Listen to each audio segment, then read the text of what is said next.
What's up, everybody, and welcome to Growing Up Gaming, your weekly podcast where we meet a new person of the internet to discuss their childhood with gaming and how it inspired their lives today. My name is Mitch Power. Again, thank you guys so much. Hopefully you have subscribed on iTunes and or Google Play. Hopefully you've left us some good ratings, giving me some feedback, helping make the show better each week. This week, we have our guest. His name is Brennan Bova. I met this man on the Kind of Funny Facebook group. I put out the word. Anybody who wants to be on the show, send me a message, and he did. So we get to discussing him, his awesome job that he has, and definitely all the games that he played back when he was a small child. Again, if you want to be on an episode of the show, send me a tweet at MitchPower1116, or you could also tweet at the podcast channel on Twitter, which is going to be at GUG Podcast. Again, that is at GUG Podcast. Again, appreciate each of you guys listening each and every week. Without further ado, let's talk to our guest, Brennan Bova. How is it? Where do you live, first off? Where did you grow up and where do you live now? I grew up in Ottawa, Canada, so the capital, and I live in Halifax now in Nova Scotia, and I've been here for 4 years, I guess. Gotcha. So explain, how, because I grew up in Illinois, which my winter sucked there. So, I mean, there was definitely a lot of time spent in the winter months, especially playing games. Summer months was all mostly outside, but I can imagine it being just a tad bit harsher where you were at, just a little bit, probably. Yeah, in Ottawa, the winters were really, well, and still are. It's kind of like a really dry cold, so it'll hit, I mean, I'm talking in Celsius, I don't know the Fahrenheit, right. But it would go to like minus 30 and stuff like that. Whereas in Halifax, it gets very cold, but it's by the ocean, so it doesn't get as cold, but it sometimes feels colder just because it's so it's such a wetter cold, so it kind of gets you to the bone. Right. Yeah, I can imagine it just being like, because that's why I moved from Illinois to beautiful sunny Arizona, where cold's not really in the definition where I'm at, unless it's like in December at night. It gets to the point where some nights it gets freezing temperature. It's like, go cover up your plants. It might freeze tonight. And it's like, but then we have the opposite effect where in the summertime it's, 100 and let's Fahrenheit. And I'll let Canadian and everybody Google search their own, but it's about 115 here. Which again, I go, that's fine. I don't have to see snow, but some people love the snow. True. So. Yeah. I went on a road trip with my dad. We went to Arizona to the Grand Canyon and everything. And I remember I like to read in the car, and it was so hot that it melted all the glue in the bindings of my books, so pages fell out of them. Yep, that was a thing I learned when I moved out here. I bought a magazine at a gas station, and I was going to read it. I was going to read that later on, and then opened up my Thrasher magazine, and it all just fell out. And I'm like, all right then, lesson learned. Can't keep that in the car. So, how old, what got you started into gaming? Do you remember how far back, when you first started, when you found out about it, and everything, when did that all happen? Well, the first video game I ever played was Super Mario Brothers 2. Oh, the second one. The reason, and it was because my mom was given an NES by her brother, I think. And that was the only game we had. So at 3 and 4 in that, I was playing that. I always played as Peach because she could float, so she was the best. Of course. Float over everybody. And I just remember, and I remember playing that with my dad. I'd always make him get me to the whale level because it was my favorite, and I wasn't good enough to get to it. Right. Did you have, so your dad helped you out a lot? Did you have any siblings with you that would also play with you or help you out get past any crazy rough parts like that? No, I'm an only child. Lucky you, man. I mean, it's funny because, I have 2 sisters and all, and it's cool, but also being an only child would also be kind of cool because it's just it's all about what I want to do or what, what's going on or what I wanted instead of having to share other things with other people, so. Yeah, I mean, that's true. At least you got that and everything.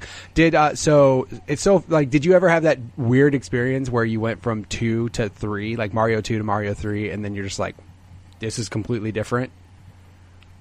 I mean, the first time I played Mario 3 was only a couple years ago, actually. Whoa! So what I went to was I went from Super Mario Brothers 2 to Mario 64. Oh, that's a jump. Yeah, that was I guess probably more likely the third game I ever played. I think I remember playing Asteroids on a table arcade cabinet, like one of the cocktail table ones. So you played Nintendo, so you played Mario 2, and so that was like so you're saying that was like the third, Mario 64 was the third game like you ever played? Yep. Wow. Because I remember we only had the NES. I mean, I must have played something on a Genesis or something here and there because they were around. Right. But I remember it was when the N64 came out. I was 7. Right. And I wanted one really bad, and I didn't get one until I think it had been out a year, and I got one because I remember we rented one from Blockbuster. Back and that was in the day. The first time I ever played one. We got Mario 64. That's so awesome. Yeah, I mentioned on a previous episode Blockbuster and how kids today have no idea what that's about. They don't know it. You could actually go rent a console for a weekend, which was mind-blowing. Like, think that you could just go, hey, I'm going to go to the store, come back with a Genesis for the weekend. Like, you can't really do that anymore. No, not really. I mean, you could be one of those awful people that buy things from, like, a store and then return it later just because you wanted to play it for the weekend. You could be one of those terrible people, but we don't want to promote that. That's awful. Did you ever have any, like, particular hobbies that inspired you to play certain games or anything like that? Did you ever have any movies you could think of, hobbies, TV shows, anything like that you could think of that brought into the gaming world? Well, I loved Disney movies as a kid, and I mean, I still do. I work in animation, so I love cartoons and everything. But I think I have to assume the second game that I ever got, because when I did get the N64, it came with Mario Kart. Right. Or it didn't come with Mario Kart, but that was the game you got. That was the game I got. Right. I had Mario Kart. And the second game, my parents bought it for me as a gift. I had no idea what it was, but they bought me Star Fox. And I have to assume it was probably because it had talking animals, which was why I liked it to begin with. That's awesome. So what do you do in animation now? Like that's really cool. Like, you know, growing up like in the Disney stuff, and now you're doing animation.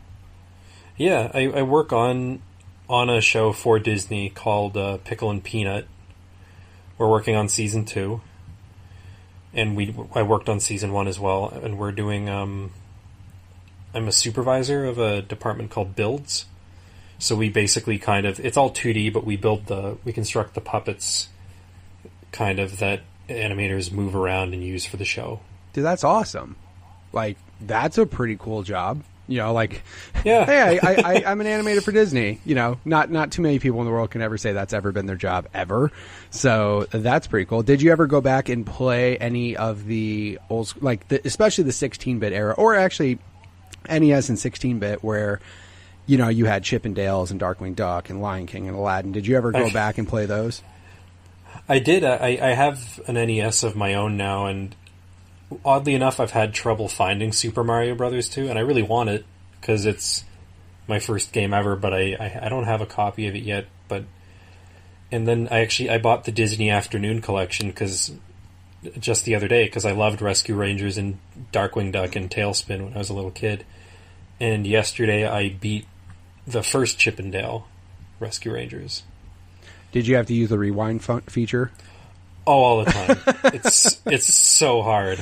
It's always he sounds like I sound like such an old man, but it's like, back in my day we didn't have a rewind feature. But then again, back in my day we had Game Genie, where I could punch in infinite lives and beat a game. Like, that was it's so crazy because you go back and look and think, especially when you go back and reflect on games, like how hard some games were, and how you imagine that you'd be better at games as you got older because you understand more. But they're still impossible. I remember playing, when I first got a PS2, I also got Mega Man X6, because my friends always played it, so I loved it. So I got it, and I was way better at it. I tried to play it again a few years ago, and it's impossibly hard for me now. So it's one of those things where I don't know if it was just because I had the time or because my reflexes were better or whatever, but I'm so much worse at some of those games now than I know I was when I was younger. And what's sad too is like, especially the reflex thing, because that's the one thing that's always funny, because when you sit there and think of like the newer, of course, MLG and like all the esports stuff, like if you're 30, that's like old. Like if you're 30 or 32, you're like a veteran, or not only a veteran, but you're like considered old and like on your way out, which is real depressing if that was your profession that you went and chose, because that lifespan, unless you got started when you were like 16, if you're like 30 and retiring from pro gaming, that kind of sucks. Yeah, I mean, but I guess like your reaction time does just kind of dull the older you get, so it's not surprising, I guess. Yeah, and some's also too like some is that for sure, because I mean, you go back certain games and they're harder, but also too some are just like muscle memory too. Like some games, some people play games over, and I know some people that will play like a game every year regardless. Like it doesn't matter how old the game is. Like that's just the one game that they love to death, and they'll play it no matter what. And some people, and then of course you hand that to somebody else, like, oh, try to play Mega Man. And it's insane. Oh, excuse me. It's like so hard to do. It's just, that's always but at least back in the day we had Game Genie. Now people have, the rewind feature, thank God. Because if you didn't have that rewind feature and you try to give that to an 8-year-old today, they would just say, screw this and go play Minecraft. They wouldn't want to stick around to that. It's brutal. Even, I mean, I've played, obviously, Mario 3 now, because I have it. And I'm significantly better at it than I was at Chip and Dale, but it's a hard game. Yeah, absolutely. And the Sunsoft Batman, is it Sunsoft? The Batman Yes. game.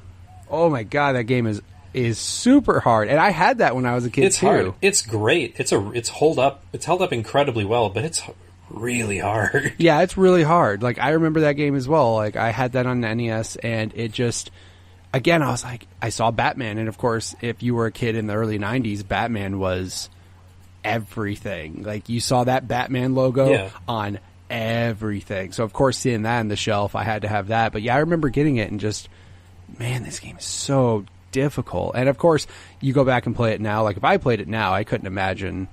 I would probably suck so bad playing it today. Yeah, like, I played that and Strider, and they're both like mind-numbingly difficult for me now. Absolutely, same thing with like the Ninja Gaiden games. They're damn near impossible. Oh yeah, well, that's another one. I remember beating the Xbox one better than I did. I borrowed it from a friend at the time when it was still new, and I beat it. And I'm sure I'd be destroyed if I played that game now. There's no way. At least you beat it. I remember playing that, and that was the only game I remember throwing a controller for ever. like I'll get mad and I'll just be like, oh, but I literally stood up in my apartment and threw my controller across the room, and I didn't care what happened to it, and I didn't care at all. I was trying to beat Alma, and I was she's so terrible as a boss. She's so hard. And then I remember getting it, like, it's the worst when you play that, and this is the same back then, when you get to a part in a game where it's so difficult, and you try it over and over and over and over, and you keep trying it, and you just can't do it. And then you come back the next morning, and you beat it right away. Like, it's really strange how that works. Like, I don't know if it's just fatigue, or in your head you're just psyched out, like, I just can't do this right now. But that's basically what happened to Alma. Like, that night, I was trying to beat her, couldn't beat her. I got her like a smidge of life left, and then she did some next level thing I've never seen, killed me, and I immediately just stood up, whipped my controller across my room, and I was like, I'm going to bed. That's it. I'm done. And then the next day, went and beat her like second try, and I don't get it. I wish there was some scientific reasoning why that's the case, but yeah, it's really... And again, I can't even imagine when I was a kid, I was probably acting like an idiot, just like running around screaming my room. Why is it so hard? Well, I remember just back on Star Fox. Star Fox 64 is my favorite game of all time. Nice. So I could talk for ages about that game, but I remember that was when I first got the N64. My dad would play Mario Kart with me, and he'd play Star Fox, and he'd actually play Star Fox on his own as well. And that was this weird little thing where my dad liked playing that game, and then he kind of fell off of that and doesn't really play video games or anything after that. But I remember there was a point where me as a little kid and him as my adult father would talk to each other and be like, oh, well, you've gotten to, like, Macbeth. How do you beat the train? How do you beat the train boss? Or on the lava planet where there's the giant bug thing, it was like, I think you can shoot his arms off. Like, that's awesome. He was asking for your advice. Like, I remember, I similar, like, my grandma, I would go over her house a lot and hang out and stuff, and the Nintendo was over at her house, so of course I was over there quite a bit. She would play nonstop Tetris, Dr. Mario, and this game called Pinbot, which was like a pinball game that like had different boards and stuff. Okay. Don't know why, but those three games, like Dr. Mario, I remember being astounded at how good my grandma was at Dr. Mario. Like, I sucked at it, and she was just so good at it. She would just play, and she'd get to those faster levels, and I'd just sitting there going, like, holy shit, Grandma, good job. You got to this level, I can't get that far. So yeah, I'm terrible at those games. Yeah, the puzzle games, well, Tetris is it just when they get super fast when you're a kid, and you imagine your brain's fast enough, but the problem is you're not thinking ahead of time. Like, you're just thinking of getting that line clear. Like, my grandma obviously was smart enough to know, well, if I do this, this is going to fall here. I need to do this to do this. And, like, she was super good at the game, and she played that when I wasn't there. She was basically playing it, and then when I would show up, she'd be like, all right, here you go, and just basically let me play or whatever. We would do two-player stuff from time to time, so it was just funny because that's the only thing she ever played. I would bring over my stuff later on as a kid, and nothing ever caught her attention. She would just, I left my NES there though when I got my newer stuff, and she would just, that's what she kept playing. So yeah, everybody has their own thing. So you went from, so you have a 64, so you started doing that, and then did you ever? So where did you go to next? Did you ever just go? Did you go like straight PS2, like pretty much everybody in the world did? No, next was GameCube for me, actually. I didn't get a PS2 until, again, about a year or two later. And I got... Actually, it was funny because I really wanted Star Fox Adventure, which is not a good game. Oh, that's such a bad game. Because I love Star Fox. Right. And I never got it until, like, a couple of years ago. Just kind of to have it. I got it and played it a little bit on the Wii. So, as much as I loved Star Fox and wanted that game, I never ended up getting it. Right. So then you went GameCube route, which is awesome, because I feel, you know, obviously people who play a lot of games know that GameCube was a good system. Obviously it didn't sell it was a great like console. Crazy, but it was awesome, and they had good games that you couldn't get anywhere else. So yeah, that system was awesome. I can't even... Do you remember the first game you got for GameCube? No, I'm trying to think of it. I remember all the ones I rented. Like, I rented Super Mario Sunshine and most of the big ones on that, but I can't for the life. I know I owned Sonic Adventure 2. Right. And I liked that game. And it's an okay game on the best of days. Right. No, because that was right when Sega was bowing out, where they were basically like done, and then they just sold, they just basically put everything on everywhere, which was... Yeah, it was right when the Dreamcast failed. Right. It was kind of when the GameCube was on the rise. Yeah, it's like funny because Microsoft ended up snatching up a lot of the Sega stuff, Panzer Dragoon, Jet Set Radio, like all these, and then it's like Sonic Adventure went everywhere, which is cool though, so... Yeah, and then I loved, like, I played Jet Set Radio on the Xbox, and I loved that game. So it's, I don't know, it worked out for them, I guess, that they had to go everywhere, but it's, as a gamer, it's nice that I can play them anywhere. Right. Some people feel Nintendo may be heading that route, but I don't know. I don't think... It's kind of... We'll see. Right. I feel like they're stubborn enough and have enough money that even if they do inevitably go that way, they're going to put it off as long as they can. Oh, yeah. Well, I also think, you know, now we're talking new, but like Switch being successful right out of the gate, as long as it keeps that momentum and it's good, then obviously they don't have to. Like, they just... Yeah, they'll be fine. But, dude, I remember... Everybody, like, because I owned a Wii U, which is, I just recently traded in, which I'm going to get a Switch soon. But yeah, the Wii U was a pretty sad console. Like, I was really kind of bummed out about it. Yeah. I bought it for Star Fox Zero. because again, I love Star Fox, right? And I got it, and I got Mario Maker with it, and I had my fun with it. I enjoyed the console. I got to play like Wonderful 101. Right, is a really fun game, and it has some fun games. Of course, it does. Yeah, but yeah, it's definitely. Yeah.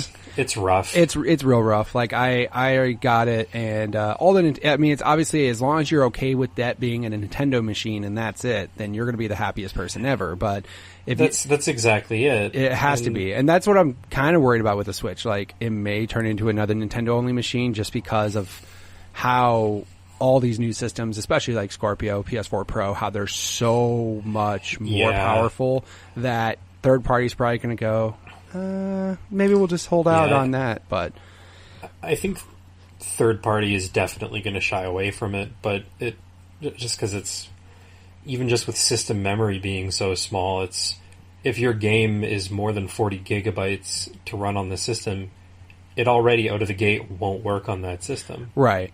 You need like an SD card. Yeah, I mean, no, as long as it'll probably just go the route of like your Nintendo games and then your indie games, which there are enough of those out there to help warrant it, and that'll be good. So, and that's funny because GameCube, in a way, kind of hindered the same thing. Like, GameCube had the smaller discs, and I remember it was the same weird thing where like now they have the cartridges, and it's very much.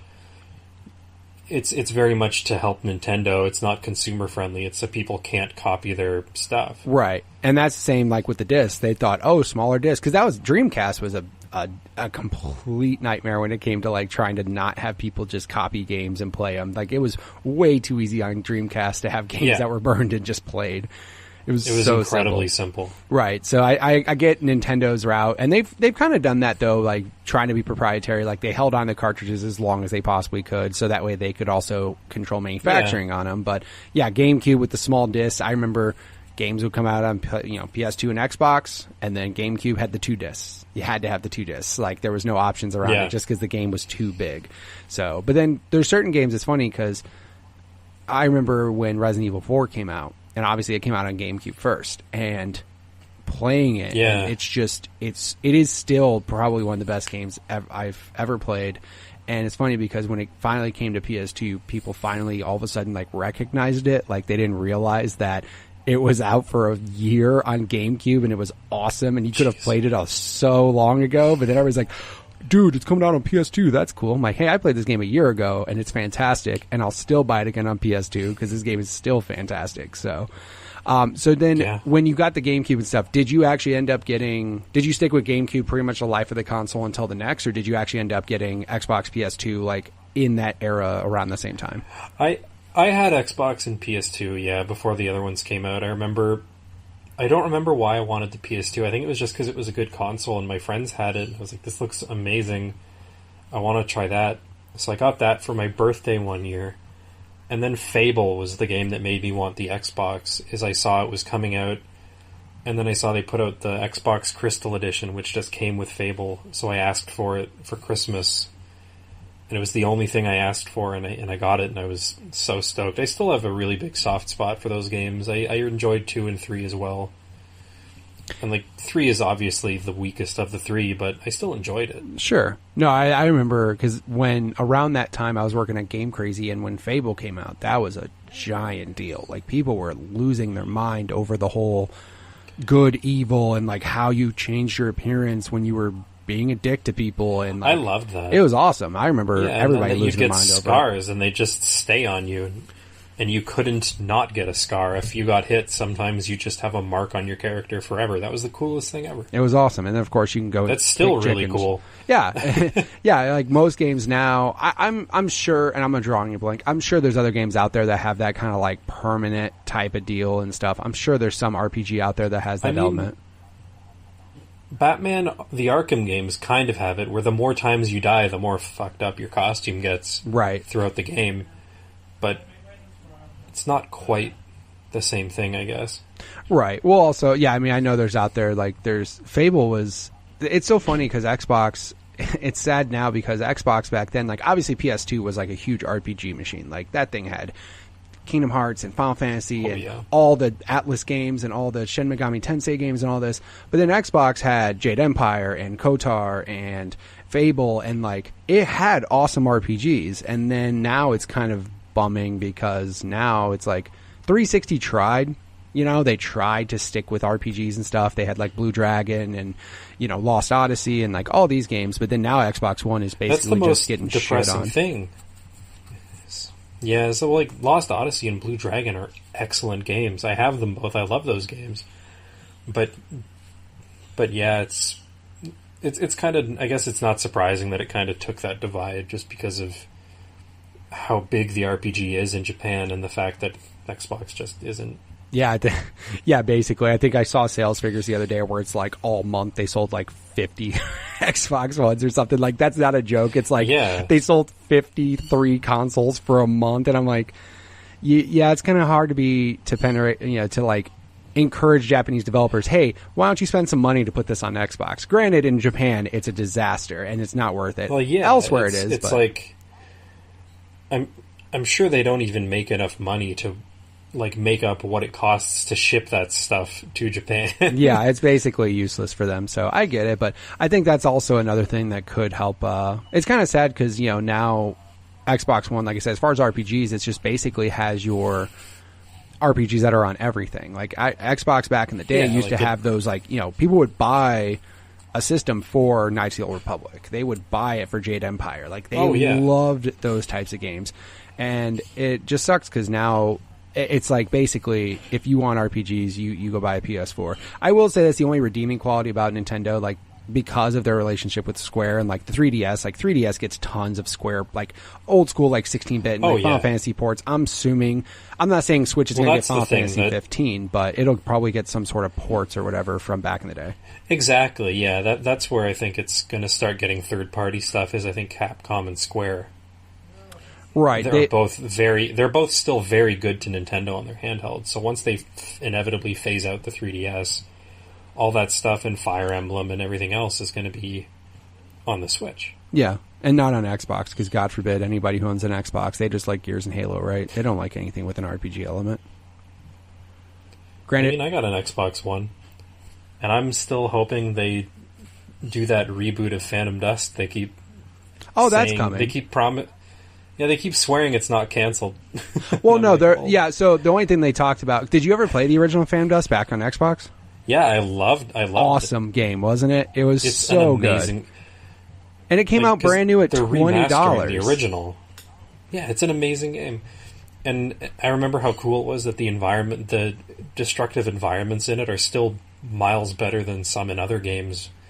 Like the way the floor would break if you landed on it too hard and stuff. I thought that was so cool. Yeah, it was awesome. That game was great. And like I know they have it's funny now because like the big hot thing now is just remastering games from back in the day that were awesome that nobody played. Yeah. Like that's their big thing now. And I think it's super cool that they are remastering it, and I'm hoping that'll be kind of the push that they start bringing forward the remake. Right. Absolutely, yeah. My dream would be that they're like, oh yeah, the remake's coming like next year. If at E3 they're like, remake's coming end of the year because they haven't talked about it in ages, and they're like, and you can buy Phantom Dust Remaster right now. I think Phil Spencer even said it was supposed to be out sooner than E3. Like I could have swore they were saying like they were trying to get it pushed out, but again, like if it doesn't come out by E3, I could easily see them at E3 just saying it's out now, have fun, play it now. That's like my pie in the sky thing for Microsoft's E3. That would blow my mind if they're like, it's out now and the remake's coming end of the year. I'd be so excited. That'd be awesome. So thinking back on the games you used to play and everything, do you think the games that you played back then inspired pretty much what you're into now? Or, you know, some people say, oh, this game changed everything. This is how I love this game genre going forward. Or can you think of any games specifically that from before that have led you to what you play now? I did definitely some of them. I really didn't like first-person shooters for the longest time, and it was weirdly Deus Ex Human Revolution. It's a good game. I think I played it on PS3, and because of that game, I can play first-person shooters now. That's awesome. And like Mass Effect, I love Mass Effect. It's the only reason I started playing other BioWare stuff is because it was so good. Right. Yeah, everybody has that one game that like they think back on and they just say, no, this is like this one thing, like always brings it up. So, I mean, that's always good too. Like I wasn't as big into RPGs until I played Final Fantasy VII because I had a PlayStation and I just looked at the cover and I was like, this game looks awesome. And I remember playing it and just that game alone got me into RPGs, which sucks because there were so many good ones from before I played that I just completely skipped out on, and some I still haven't gotten back to. But yeah, there's always those games and everything. So what do you play now? Like, what are your games that you kind of are into at this moment? Well, right now I'm playing Mass Effect Andromeda. I took a while to get to it because I haven't had a lot of time to just sit and game lately. So I had what is it? Well, you're too busy Horizon out there. Zero Dawn. Oh, Horizon's amazing. Horizon's such a good game. And my worry was that Mass Effect is one of those games where I was like, I know I'll get to it eventually, but if I go away from Horizon, I don't know when I'll get back to it. And it was such a good game that I said I have to finish Horizon before I can start playing Mass Effect. There's just... I'd feel terrible if I put that game down because it's so good. Yeah, it'd be a real bummer like if people play that game and don't finish it, because that is definitely a game that from the start I knew was going to be good. Like I saw the one trailer. I'm one of those people that I try to stay on media blackout as much as I can. So I'll see a trailer for a game and I'll go, that's awesome. I don't want to see anything else. I would rather just hang out and wait and play it and not see other trailers spoiling things or showing... I don't want a trailer showing cutscenes from a game. I'd rather experience it when I play it. And I'm super happy I got Horizon, played it, beat it, fantastic game, and hopefully people don't skip out. I don't think people will skip out on it, but I hope they didn't start Horizon, then Mass Effect came out, and they just skipped and just like, I'll play that later. I hope they didn't, because Horizon's awesome. Yeah, well, like, that was why I got in... I just played Final Fantasy 15 as well, and that game blew my mind. That game's... It's the first Final Fantasy I've ever managed to beat. Nice. Because I loved it. I'm not great at turn-based stuff, and I think that's probably because of, like, going back into games that led me to what I like now. Devil May Cry, the original one on PS2, and then Fable on Xbox. They were both just like, I love how arcadey and actiony they are, and I love, like, hitting things in Fable and watching the guys go flying. It was why I like Skyrim, but I always... Like, when Kingdoms of Amalur came out, it kind of felt like they'd made Skyrim like Fable, which was all I'd wanted it to be. Right. Sadly, that game into that game won't happen again, but... Yeah. No, but at least we have the one, and it's an awesome game. Absolutely. Yeah, like, that's, for me... For Final Fantasy, that was the one that kind of got me into RPGs. Of course, I think a lot of people will say, like, for you, Deus Ex, that's an awesome game too. Like, for me, the only thing that got me into first-person shooters was like OG Halo, which, of course, everybody's heads exploded when that came out. I was just terrible at it. I liked the idea of it, but it was always I never owned it. I'd go to my friend's house and play it and just lose completely because. Something about it, I just couldn't figure out how to aim and move at the same time. So then Mass Effect was so much better for me because I was like, oh, it's like a third-person cut and you can duck behind stuff. I like that. Absolutely. And I don't know. I found it much easier being able... If I can see where my character is... I like being able to see a little bit of what's behind them. Oh, yeah. Like, definitely the camera when you're third person, considerably better and everything, trying to find enemies and stuff instead of just that, first person view, spinning in circles, where are people at. Yeah, Skyrim and Fallout 3, I played all of them in third person, so I played this character that's running all weird and looks like they... Like in Fallout 3, the run animation, you look like you've got a load in your pants. I think it's really bad. I think they just did it to appease people that wanted third person. But again, you look at animations, and I mean, even when you play Fallout 4, even if you play that in third person, the animations aren't awesome. Like they're still rough, but it's. I don't know. Maybe that's just. But maybe they just thought. Let's just throw a number and say like 85% of people will probably play this first person. And then the 15% of people, they're like, they'll be fine with this animation. And then you really look at it and you're like, wow, dude, you're definitely running like it was probably mostly there. so people could put all of their cool outfits on and then look at themselves. Yeah, basically. That's the only thing. You look like in all your survival gear. Yeah, that's always weird when, I played Fallout 4. I recently actually played it because it's been sitting on my shelf, and I had the season pass and never played it, and I went and played it, and I have all this, like, it's funny because you have all this awesome armor, and then you can start, with the actual, like, with the mechs that you walk in, you actually can, like, have the flames and, like, all this cool stuff.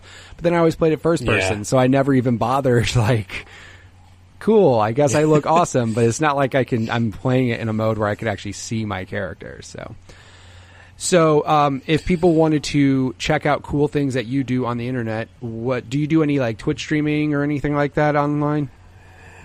Nah, I don't stream too much. I'm weirdly I bought the PlayStation 4 camera and everything. I fell for all of it. I was like, I'm gonna stream so much, and no, I don't at all.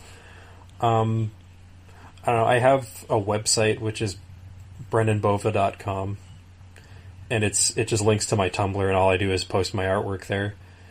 I have the podcast I do is called Alf on Alf, and we have alfonalf.com, and the whole premise is one of my best friends, Alex Branch, wears an Alf costume, and we just watch episodes of Alf and talk about them. Dude, how awesome is that?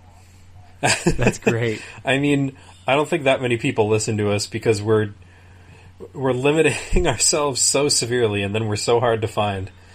But still, that's awesome. Like, you just got to find those Alf lovers on Twitter and just be like, if you love Alf, you'll love our podcast. Just do that on them. Pretty much. It's basically just an excuse to watch Alf. That's because I hadn't watched it in years. It was an excuse for me to watch Alf and for my friend to buy an Alf costume, because he's like, well, because he wanted to buy either that or a gorilla costume, and he's like, well, I can get way more use out of the gorilla suit. And I was like, well, if we do this podcast, you can wear it all the time. It's like, we're on season 2 now. We're going to start rolling out episodes of that soon, I hope. How many episodes of Alf were there? Like, how many seasons were there? Like 5? I think 5 or 6. That's a surprising number. I'll say you got enough content there, man. You can just do the watch-alongs. Just watch out. So is that pretty much what you do? Do you do like Mystery Science Theater 3000 style, where you just like watch the episode and comment as it's live, or as you're watching, I should say? Kind of. It was, the thing is, it's an audio only show, and to me that's the funniest thing about it, is that the biggest joke of the show is Alex is wearing a costume and I'm the only one who can see it. So it's like this weird joke that I'm the only person that gets to enjoy it. That's hilarious. For the first season, we did do it where the opening of the episode is we talk about what we think it's going to be about and talk about any experiences we have that might be like that. Then we watch it and we'd have it just playing in the background, so it was the kind of thing where you could watch it along with us like a commentary. Then after we talk about it, and then we do a thing called Alf Swap, where we pick a random alien and say, how would that alien have done in this episode, and how would Alf have done if he was in their universe? That's awesome. It gets pretty fun. I think some of the best stuff we do is that stuff. Like, we've made fun of Avatar and David Bowie with it, which was a lot of fun. But then for season 2, just because we realized not everyone just has all of the Alf DVDs like kicking around. Right. I don't know how accessible Alf is to the general public. It's like, if you want to really watch Alf, it's like, is this on Netflix or Amazon or Hulu or anything like that? I don't know. So season 2 is just, we changed the format, so it's just the intro, and then we cut out the middle bit. Did you ever see the movie Dirty Grandpa? I've tried to watch it a few... Wait. Is that the one with Zac Efron and Robert De Niro? Yes, I did. Yeah. Did you see the Alf part? Fuck him up, Alf. Fuck him up, Alf. Yeah, it's awesome. That should be a soundbite. You should just clip that out of Danny Glover saying that and just occasionally just throw it in there in like the most ridiculous situations. That's probably one of the funniest parts of that movie, because it's just so random. It's just like, I guess Danny Glover's just hanging out watching Alf. Like, okay, I guess this is what we're doing. Such a great callback. There you go. Absolutely. Yeah. Just just clip that out. Just throw it in the podcast randomly. It'll be even better too, because especially if people have never seen the movie and just some voice comes up, just shouts that, they'll have no idea what the hell's going on. Pretty much. That's awesome. Well, again, if people want to check you out, I will definitely link everything you got. That was definitely cool. I did not know you were an animator for Disney. Like, that's awesome. How? Yeah, I mean, it's what a great job. It's one of those things that I think sounds cooler than it is, because it's not like it's the company I work for is basically contracted out by Disney, so I'm not even in the credits. Still, you cool. help animate a show that's on Disney Channel. Not too many people can say that in the world, so that's pretty awesome. Well, again, Disney XD. There you go. What's the name of the show again? It's called Pickle and Peanut. It's actually, I think it's a really funny show, and it's the kind of thing where I think it's got poor ratings because it's marketed towards children, but it's actually something that's much more geared towards our age, I think. Right. It feels like a show that caters to people that grew up in the 90s almost exclusively. It has there's a character in it called 90s Adventure Bear who's making fun of Tailspin. Nice. Like, they have whole episodes that just make fun of Tailspin. So it's got all these references that I'm like, I don't understand how you think this is for, like, 12-year-old children, because they have no idea what it's about. Well, remember back in the day we had Ren and Stimpy and, like, Rocko's Modern Life, which, as a kid, you're like, this is funny. Then you look back on it as an adult, and you're like, yo, there was some subject matter in Rocko's Modern Life where I'm like, holy crap. Incredibly true. Like, those shows are... Even Rugrats. Rugrats is watchable as an adult, because there's all this stuff that's jokes that are just hidden in things that, like...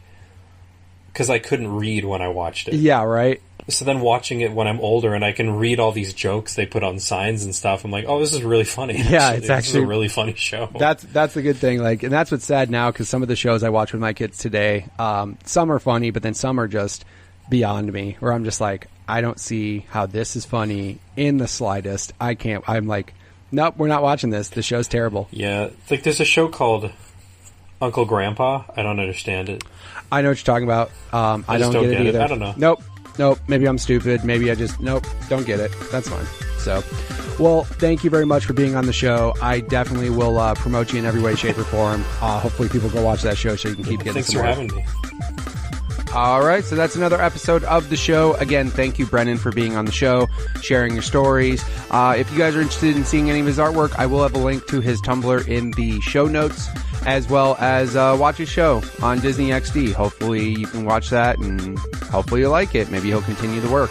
If you guys want to be on an episode of the show, go ahead and send me a tweet at MitchPower1116, or you can send a tweet to the podcast Twitter page, which is at GUG Podcast. Again, that is at GUG Podcast. Hopefully you've subscribed on iTunes and all of the above. Thank you guys so much for each week. I do appreciate you guys listening, and I will catch you guys next week.